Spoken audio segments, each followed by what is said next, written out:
there. It's Gary Parrish. Welcome back to the CBS Sports Eye on College Basketball podcast, where we sometimes discuss camel fighting dodo birds in leaky black. If you're watching on YouTube, you know what to do to the like button. Shouts to Brandon Davies. And if you haven't yet subscribed to the CBS Sports College Basketball YouTube channel, please also do that while you're here. Let's get into it. Today we are continuing our Summer Shootaround series here on the Eye on College Basketball podcast. As I hope you know, we've already done episodes on St. John's, Houston, BYU, and Purdue. Those are the teams that are ranked first, second, third, and fourth in the top 25 and 1. So today we're turning our attention to UConn. That's the school that is fifth in the top 25 and 1. First, a quick recap on last season. The Huskies went 24-11, including 14-6 in the Big East. Finished alone in third in the league standings. They were 4 games back of first place St. John's. Lost to Creighton in the Big East tournament semifinals. Then they get an 8th seed in the NCAA tournament, beat Oklahoma round of 64, then lost to Florida in the round of 32. Final score there, 77-75. From that team, 3 of the top 4 scorers are back, most notably Solo Ball and Alex Karabin. And the Huskies also added some interesting pieces via the transfer portal, plus 5-star freshman Braylon Mullens. That's among the reasons I'm a believer that UConn is due for a bounce-back year after finishing 32nd at KenPom last season. And Rob Dauster, I think he agrees with me. He, of course, founded and runs the Field of 68 podcast network. He's also a Huskies fan, so I'm looking forward to talking to Rob about this program and this team. Rob Dauster going to join us right after this break, but first, let's get a word from our partners. Here we go. The 2025 CBS Sports NFL schedule is here. 18 glorious Sundays. He's got his receiver touchdown. Filled with rematches. Oh, the play of the year. And rivalries. Touchdown, Bengals. Plus, plenty of superstar showdowns. And an epic matchup between the Chiefs and Cowboys on Thanksgiving. Clear your Sundays beginning September 7th for the NFL on CBS and Paramount Plus. As promised, I'm now joined by Rob Dauster, who, of course, runs the Field of 68. Rob, it's GP. Nice spending time with you and your son a few weeks back at Peach Jam. Appreciate you being here with me today. How you been so far in this offseason? Good, man. Good. It's been relaxing, a chance to kind of recharge the batteries, a chance to kind of, enjoy family time again. Yeah, I think every March we all kind of get accustomed to living out of hotel rooms and suitcases. So it's nice to be able to have a chance to just kind of hang out. I also appreciate you tolerating my son talking all that junk to you when you wore your Mets hat. He's a big Phillies fan. So yeah, we had a Phillies Mets rivalry going throughout Peach Jam, and I'm hopeful that'll remain true throughout the rest of this season. Whoever wins the NL East, I think both of them are going to end up in the postseason. They both made big bullpen moves at the trade deadline. So it's a fun little rivalry. I enjoyed taking part of it with you and your son. Let me ask you a personal question before we get to UConn. As noted, you took your son to Peach Jam, and he was running around the building.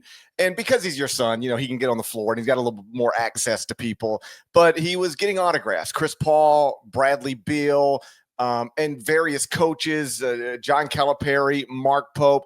As a father, do you believe, because I was talking about this the other day in a different setting, like I take my sons out to the PGA Tour stop in our hometown, and they met Colin Morikawa, and they got autographs from, they did they fist bumped Jordan Spieth, and they are bigger golf fans because of just those little interactions. Like, it actually has them excited about going back out to the golf tournament. Similarly, I'll take them to Mets games because we're Mets fans. And my little guy earlier this season, got up and close with Francisco Lindor and got an autograph. And now he he's more interested in Francisco Lindor than he otherwise would have been. Do you think that experience, taking your son to Peach Jam, helps him become more of a basketball fan, more of a college basketball fan? Does it have a lasting impact?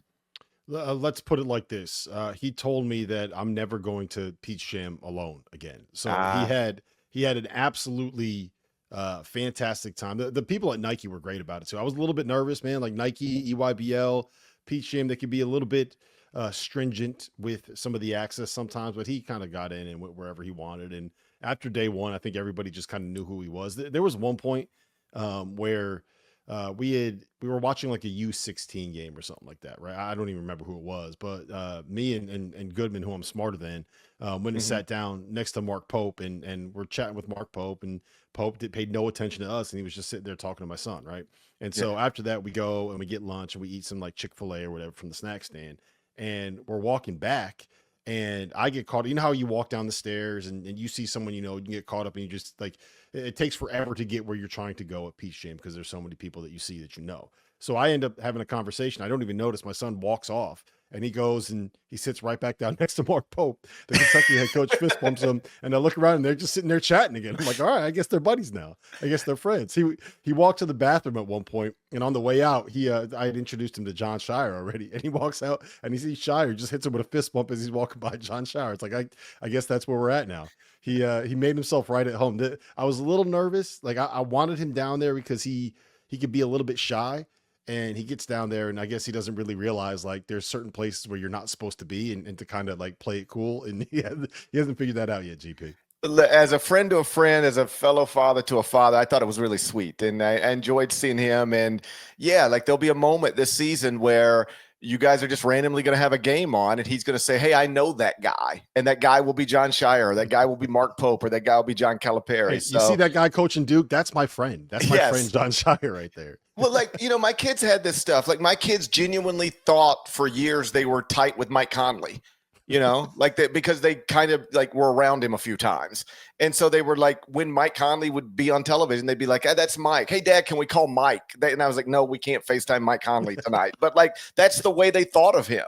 And so I really do think it can be beneficial. Obviously, not everybody is in a position like you and I to take our children and expose them to these things. But I think when you do, it can be a really sweet thing. And I thought what you did was, I was a little jealous, if I'm being honest. It was one of those things where I looked at it and I said, you know what, I need to do that. Yeah, bring them next time. T.O.'s bringing his son next time. And then not only can we like have them hang out, but then we can go like take them to the batting cage. It's the BP. Right? There you like, go. The one thing about this is we're going to eventually talk about UConn, right? But like, can we also tell stories about the trials and tribulations of being a travel baseball dad? Because I feel like that's what I spent 90% of my time whenever it's nice out doing, is going and sitting at baseball fields or lining baseball fields or worrying about what $450 bat they left at home and forgot to bring with them. Oh God, there's $4,000 worth of bats in our dugout every Saturday afternoon. We drive an hour and a half to play a team that is located 10 minutes from our team. And I think most of our texting, you and I, back and forth this off season, has been about youth baseball. We just like text videos back to each other and pictures back to each other and ask for advice on how to get through these ridiculous days of 4 baseball games an hour and a half away from home. So yeah, we're both living that life too. It's fun. I sometimes I do think it's too much, but there are also times where I go like, I'll never get these moments back. I'll never get these games back. And I don't love all the in-between time and all the driving, but like, play ball. Let's play ball. I watch my little guy play third base. Like I enjoy that a lot and recognize, I won't get to do this again.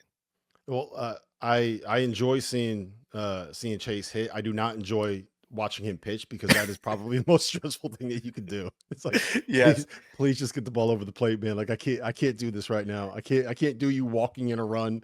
I can't do you throwing the ball to the backstop again.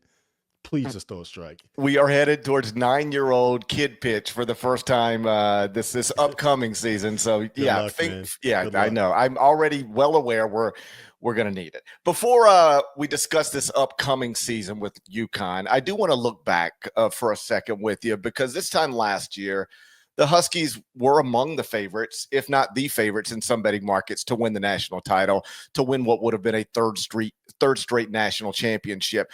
They were coming off back-to-back titles, preseason number 3 in the AP poll, 11 first-place votes in the AP poll, and then they famously go 0-3 in Maui, finished 3rd in the Big East, got an 8th seed in the NCAA tournament, lost in the round of 32. A big question, I'll try to keep it as simple as I can. What went wrong? I think what happened last year was we looked at that team and we said, the last 2 years, we've completely underrated what Dan Hurley can do with the roster, right? Like, I don't think UConn was ranked in the preseason before the 2022-23 season, right? I think they were unranked heading in, and they end up winning the national championship, obviously. Then the year afterwards, 23-24, I think we had them somewhere like in the 10 to 12 range. I don't know what they were in the AP poll, but they weren't one of the like top 5 teams, one of the surefire, no-brainer picks to win a national championship heading into the season. And again, we got that one wrong. So it was just kind of like, yeah, well, it doesn't matter who they lose. Like, this is Dan Hurley. He's figured it out. He's got the formula to success, right? And you just kind of said, I think he's going to find a way to do it. You just got to bet on him finding a way to do it at this point. And you glossed over as a result some of the flaws that were there on that roster, right? You didn't have a big point guard that could break somebody down. Aiden Mahaney didn't end up being what they thought that he was going to end up being. It took a little while for a guy like Tarris Reed to figure out what he was expected to do heading into last season. You dealt with injuries to Liam McNeely. And I think what happened when Liam McNeely went down with that injury is it forced Alex Caravan into a role that he wasn't comfortable with. He missed, I don't know if you remember this game, but he missed 2 free throws down by 1 with like 8 seconds left at Villanova that cost them a win. And then that combined with the fact that he's now moving up the scouting report, it just completely torpedoed his confidence. So he was half the player that he was before. And all of this stuff kind of spiraled and built on each other. And you end up with a team that just was flawed. And it was a flawed roster. And I think looking back, we should have seen that heading into the preseason. And I think a lot of us did. Like, I think I remember you saying this, GP, that if it wasn't Dan Hurley coaching this team, probably would have been like a preseason top 20 team. But it's Dan Hurley. So you got to, like, we've been wrong 2 years in a row. I'm not going to make that mistake again. So if it ends up being a disaster and blowing up in my face, at least I won't have him calling me and telling me that, like, hey, you're underrating us heading into the season. We should be ranked higher. That is exactly what I said. And I believe that's exactly what happened. I don't want to talk out of both sides of my mouth. I had them ranked in the preseason top 5 like most people. But I do remember thinking, are we sure Alex Caravan is great enough to be the best player on a great team? Aiden Mahaney, like, that's a nice name, but he didn't have a great sophomore season at St. Mary's.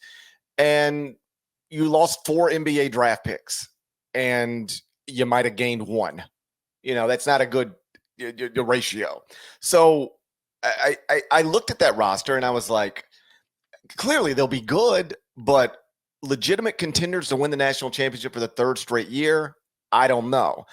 But Dan was out there pretty publicly, like, I like my roster. I really like this team. This roster might be better than last season's roster. And I if I'm being completely honest, I reached a point where I was like, who do I think I am arguing with Dan Hurley about his basketball team? Like, right? Like, this guy is clearly special. Uniquely gifted. He's just won back-to-back national championships. He thinks this team is good enough to do it again. Why would I be the person to stand up and say no? But I think we all just got caught up in it, Dan as well. And can we talk about that for 1 second though? Like, yeah, go ahead. I love the confidence, but it is certifiably insane to say that last year's team was better than the team that had 2 of the top 7 picks in the NBA draft, neither of whom were your first team All-American or the Big East Player of the Year in Tristan Newton, right? Like, what are we doing here, Dan? Well, okay. You might want that one back. Okay, on that, and I don't want to put words in Dan's mouth, but he certainly suggested he felt like this team was capable of doing all the things the other 2 I think teams the direct quote was, this team is the most talented team that we've had. There we go. I think that's what he said. I say this as respectfully as I can say it because I understand how you get to that place. Maybe if you win back-to-back national championships, particularly when most people don't think you're going to even win one of them in either year, maybe once you do something like that, you start to believe that you can do anything. Like, I've never been that accomplished at anything. I've never been that great at anything. But it's not hard for me to imagine if I were, all of a sudden, I would think I'm about to be great again, no matter what. Think of it in any other aspect of professions. Let's say you're in music. You write a number 1 album, and then boom, you followed up with a number 1 album. Nobody thought the first one was going to be the number 1 album, but it was. People were skeptical that you could do it again. You did it again. Now I'm going to go in the studio and record another album. I bet you it's going to be great. I bet you anybody can get caught up in that when you are that accomplished. And I think he probably just got caught up in it and probably learned something from it, but I'll let him speak to that. But I do think that's exactly right. What we found out once the season got started is Alex Caravan's not great enough to be the best player on a great team. He can be a good player on a great team, but he can't be the best player on a great team, a title contender. Aiden Mahaney, Like he wasn't good enough. And like, look at where he's at right now. That should tell you something about the level of player he has settled in to be at the collegiate level. He's always going to be somebody. It looks like, I hope I'm wrong, I'm not rooting against anybody, but it looks like he's going to be somebody who, wow, had a really nice freshman year, and then it just sort of went wherever it went after that. And then Liam McNeely got hurt and was also asked probably to play a bigger role than he needed to play as a freshman. Combine all of that stuff, and that's how you end up with an 8 seed in the NCAA tournament. This roster, I will say, in my opinion, looks like it is much better equipped to compete for a national championship than last season's roster was. Just running through it, you've got 3 notable returning players that have played big roles in the program. Obviously, Solo Ball, Alex Carabin, and then Tarris Reed. In between that, you've got Silas Demary, who's the transfer from Georgia, shot above 40% or shot above 37% from 3 last season. Averaged 13.5 points per game. He's presumably your starting point guard. You've got some combination of guard/wings of Braylon Mullens, Jaden Ross, Jalen Stewart, Malachi Smith, the transfer from Dayton's now in the program. Jacob Furphy is now in the program. Is it clear to you that this roster is better equipped than last season's roster to actually compete for the whole thing? And if so, why? Without a doubt. And I think the single biggest reason why, beyond the fact that you're able to get Solo Ball, Jalen Stewart, Tarris Reed, Alex Carabin back another year, the continuity, the development of some of those younger guys that are turning into to upperclassmen now. The single biggest reason is Silas Demary. And I don't know if he was the most talented transfer in the portal, right? Like if you're just ranking players on raw ability, I don't think that I probably wouldn't have had him top 5, but I think that he is the best fit that you will find from a player's skill set and the way that he's going to be used within a system, right? What Hurley wants to do essentially is they run all of these complicated sets, right? And they run a whole bunch of stuff, and they're trying to get Solo off a screen here, and there's a bunch of false motion and a bunch of stuff to set it up so you don't know what they're actually looking for and what action they're actually trying to create a shot out of. And that takes like 20, 22 seconds out of the clock, right? And then if they don't get the shot, what happened the years that they won it is that they just kind of gave the ball to Tristan Newton and said, all right, look, you're 6'5", you're an All-American caliber player. Go make something happen. Create a shot for yourself. Create a shot for somebody else. Go get in the lane and draw a foul. Go get in the lane and score. Go make something happen for us. And that's kind of what he wants his offense to be. And it worked when you had an All-American caliber player and a guy that ended up being a second-round draft pick in Tristan Newton. It didn't work when you had Aiden Mahaney and a guy in Hassan Diarra who was a great role player and a perfect like point guard disruptor off the bench, but he wasn't the guy you wanted to be the number 1 guy. And that's what I think Silas Demary is. He's 6'4". He can get to the foul line, right? He can score off the bounce. He is enough of a creator where he will make the right pass. Like, I don't know if he's necessarily going to come out here and be Braden Smith, but he'll pass the ball well enough where if you get a paint touch and you send 2 guys at him, he's going to find a shooter. And I promise you they have shooters. They might have the 2 best shooters in all of college basketball next year in Solo Ball and Braylon Mullens. I think all of those things matter, but it's Silas Demary to me. You have the guy that can be the person you give the ball to when everything else breaks down. Now, the one concern that I have is on the defensive end of the floor, right? When you won it in 2024, you had Steph Castle and you had Donovan Clingan. Right. You had the 2 of the best defenders that you're going to find, arguably the best defenders at their position, right? The year before that, you had Andre Jackson out there, who was he messed everything up for every opposing offense. And I don't know if you have that. I don't think Solo Ball is someone that is necessarily, let's put it like this. If he makes it to the NBA, it's not because of what he does defensively. I think you make the same argument with Braylon Mullens. Tarris Reed is good. He can get in the way, but he's also like 6'9", 260 instead of 7'2" and 260. So that's my big question. I don't think the offense is going to be an issue. The offense wasn't an issue last year. The reason why they really struggled the way that they did is that they weren't good enough offensively to make up for the fact that you're a top 75-ish, top 80-ish kind of a defense instead of a top 5, top 10 kind of a defense. So if we're slotting Silas Demary into the starting lineup, and I think everybody is, also Solo Ball, also Alex Carabin, I'm assuming Tarris Reed ends up moving into the starting lineup after only starting once last season. Who's the fifth starter? You've mentioned Braylon Mullens twice. That makes sense to me, but I know not everybody is on board with that. Ross Stewart are also some options. How do you fill out the starting lineup? I think it'll start with Jalen Stewart because he's the junior, because I think the one thing that Dan has shown throughout his tenure is that he has a level of loyalty to the players that show him loyalty, right? Like that's why Samson Johnson started over Tarris Reed last season, even though I think evidence would suggest that Tarris Reed was a better player than Samson Johnson. It's why Hassan Diarra got the minutes that he did at the point when things kind of broke down, because he had a level of loyalty to Hassan Diarra, who committed to the program and helped him win 2 national championships.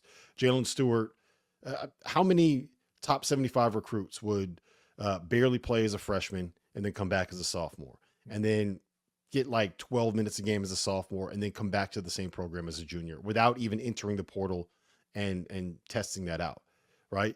That guy showed loyalty to Dan Hurley. He's going to show loyalty back to Jalen Stewart. And I think that it'll start with Stewart as the 5th starter. I think that the best teams that you will find, or the best lineups that you'll find, and probably by the end of the season would be my guess, is that Braylon Mullens ends up working his way in. Like he's a killer, man. Like he is a great shooter. And the one thing that staff finds ways to be able to be effective with is these guys that can run off of screens and that you could put in different actions and you could have shoot from different angles and that just don't miss. And that's what I think Braylon Mullens is going to be. He's also a white boy that's going to end up dunking on somebody this year. And I think that that's something that people aren't necessarily going, like if you think about a shooter from the state of Indiana, you're not thinking about someone that's going to raise up and dunk on you. And Braylon Mullens, he has the ability to do that. He's got a little more stuff to him than maybe you would think, just kind of by looking at the scouting report on him. Tarris Reed is a guy who, like I mentioned, only started 1 game last season, but had a really productive year, like showed signs of being the type of guy who I think can be the starting 5 on a national championship contender. What did you make of his junior year? What do you expect of his senior season? Tarris has all the talent, right? Yeah. Like he can score in the post. He is a guy that can go out and have games where he gets 24 and 12, right? He did that last year multiple times. The big thing for him was 1, staying out of foul trouble, which is something that he's got to be able to figure out. And then 2, kind of processing the game offensively. And I do believe that one thing this staff has done really, really well throughout the years is develop guys and teach them how to not just play, but play in the system that they're being asked to play. Like I go back, I watched enough of Dama Sanogo when he was a freshman and a sophomore to see a guy that turned from someone that didn't know how, like you gave the ball to him in the post and it was going up. He probably wasn't going to make the shot, probably wasn't going to get fouled. It was nowhere near the most efficient thing that you could do offensively, but he found a way, like he could score if you gave it to him on the block. He just wasn't very good at it. To being someone that was the best player for a team that won a national championship, right? That was the low post threat on a team that won a national championship. And I think that you can kind of see that coming with Tarris a little bit too. He's got to process the game better. Once he becomes a guy where you throw it to him, and if you double him, he can actually hurt you by finding the guy that's open, finding where that double team came from. Once he becomes a guy where if you put him at the top of the key, he can make the right pass. He can throw some of those back doors that are going to be there. When he gets to that level, I'm not saying if, I'm saying when he gets to that level, that's when he becomes a borderline all-conference kind of a guy. I think he's going to be an all-conference guy this year. I've seen projections that have like Caravan and Solo Ball as the 2 guys that are all Big East players, and I kind of think it ends up being Demary and Tarris Reed that are the 2 best players on this UConn team when it's all said and done in March. Well, that's interesting because I do think a lot of people have sort of pegged Solo Ball as that. Like if you're looking for the guy who's going to go from all conference to all American on this UConn roster, people point to him. He's a 6'3" guard, started 35 times last season, 14.4 points per game, 41.4% shooting from 3 on 6.8 attempts per game. So let me stop you here. Why are you a little lower on him than it seems most people are? Because if I were trying to identify best player on UConn, I might go to Solo Ball first. So I think that there's a real shot he could be the leading scorer, right? The same way that Jordan Hawkins was the leading scorer for UConn in many of the games that they played in that 22-23 season, but I don't know how many people would say Jordan Hawkins was your best player, right? I think it was Tristan Newton in the NCAA tournament. I think people point to Adama Sanogo. I think people realize the value of a guy like Andre Jackson and what he brought. And then Jordan Hawkins was out there and he kind of made the offense work because of how dangerous he was running off of those screens and the way that you had to manipulate your defense to be able to make sure that he's not getting those catch and shoot looks. And I think that that's what happens with solo ball. Like I think he could average 17 points a game, and you could still look at what Silas Demary does if he's like a 15-5-5 guy and Tarris Reed is 14-10. I think those are all situations that could happen. And I would probably say that solo ball is the third best player out of that group. Does that make sense? Sure. Like, I don't think necessarily being the leading scorer means you're the best player. But I think all three of those guys are going to be really, really good. And I'll tell you this, if Alex Karaban is your fourth best player, that's when you are a national championship contender. Because I don't think there's a better role player in the country when it comes to like being the connector, knocking down shots from the corner, making the right reads offensively, moving the ball when it needs to be moved, making the switches that you need to make defensively. Like he is an elite role player, which is why whenever he ends up going to the NBA, he's going to have a job as like the eighth man on somebody's roster, right? Like he's going to be a guy that plays in the NBA for 5, 6, 7, 8 years as a role player, just because he knows how to do that. If you're asking him to be the guy, to be the superstar, then you're asking him to do something where his skill set doesn't necessarily complement the role. And I think that Karaban as your fourth best player means that you can go out and win a national championship because they've done it twice now.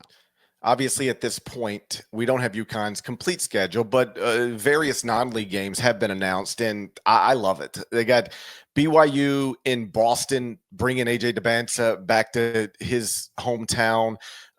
Arizona at Kansas, inside Allen Fieldhouse. So that's Darren Peterson. It's UConn. It's Kansas. It's two men who have won multiple national championships, and Dan Hurley and Bill Self. They're playing Florida in the Jimmy V Madison Square Garden. That'll obviously pit the two schools that have combined to win the past 3 national championships. Florida wins it last season, UConn the 2 before that. Also a game with Texas on the books that's scheduled for December 12th. What do you make of the non-league schedule UConn staff has put together? I like it. I love it. I think I give Dan a lot of credit for this because I think he understands. I think, John Shire understands this. I think Mark Pope understands this, that when you are the coach at a program like that, you have a responsibility to play games that matter in November and December, right? Like for this sport to thrive at the level that those guys want it to thrive at, that frankly, GP, me, you, Norlander, Nada, that we want it to thrive at, you need to have games that can cut through the noise when it's football season. Because let's be honest, like November and December is football season in the United States of America. It is what it is. But there's Tuesdays and Wednesdays where there's no football games going on. There are Saturdays once you get towards the end of November where college basketball is the preeminent sport that's going to be on TV. And you have to have games that are played between programs that are going to be competing for national championships and have national fan bases and national name recognition. And I think that there's a responsibility when you are the coach at those programs to play those type of games in that setting, in that time frame. And I love that Dan and those other, and it's not just Sean Shire and Mark Pope, like Rick Pitino does it. There's a lot of guys at those programs that are leaning into it. But I think that when you are there, you shouldn't have a schedule where you're playing nothing but like sub 200 bye games in non-conference because you're not doing it the right way. You got to give the fans something to be able to feast on before the start of January. Last thing before I get you out of here, and I appreciate your time. Let's say, for just the sake of the conversation, because neither of us believe this, we both think UConn's going to be very good. But believe it or not, sometimes we're wrong. If UConn isn't very good, and we look up in middle of January and they're outside of the top 25 and projected to, be a 6, 7, 8, 9 seed in the NCAA tournament, if we are living that life, what would be the reason? Why would that happen? I think it's twofold. One is defensive issues. We kind of touched on this earlier, but I don't think that you would classify anybody in that starting lineup and frankly, anyone outside of Malachi Smith as someone that is an elite defender in college basketball, right? And if you can't be at minimum a top 40 defense, then it's very hard to go out and win a national championship. Like you gotta at least be good enough, right? You don't have to be great, but you got to be good enough. And I think that there is a real chance that this team is not good enough on that end of the floor to be competing for national championships. And I think in addition to that, the biggest red flag that I see is at the 5 spot, right? Like Tarris Reed is a guy that was not necessarily a great defender last year that dealt with foul trouble.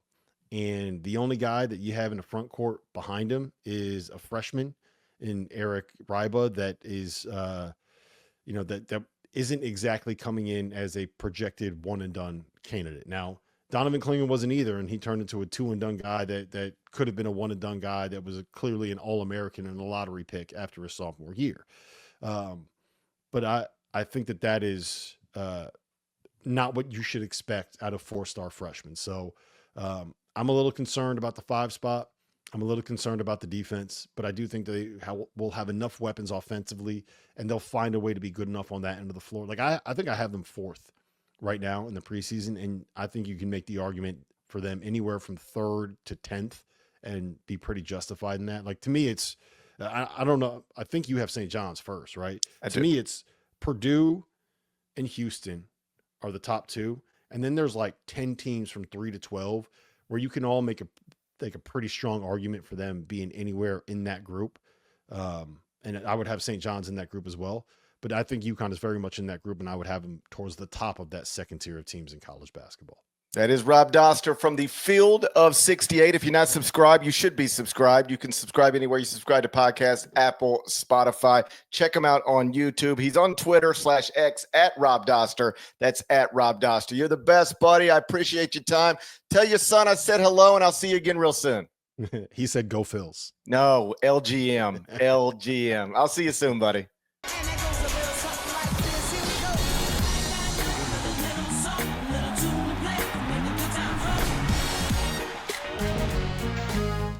Once again, big thanks to Rob Dauster, Field of 68, for hanging out, discussing UConn with me. Our next episode in the Summer Shootaround series, that's going to be on Florida. It's going to be Matt Norlander and ESPN's Jeff Borzello, our old buddy, discussing the reigning national champions. Hopefully you'll check that out. The episode is scheduled to drop Friday, August 8th. Shouts to Devin Downey. Shouts to Chester, South Carolina. Terry Teagle, he's a legend. Huck, Larnell, thank you guys once again for watching and listening to the Eye on College Basketball podcast. If you're not subscribed, please go subscribe anywhere you subscribe to podcasts, Apple, Spotify. There's more of us than there are of them. That should be reflected in the comments. So please do that, and we will talk to you again real soon. Till then, take care.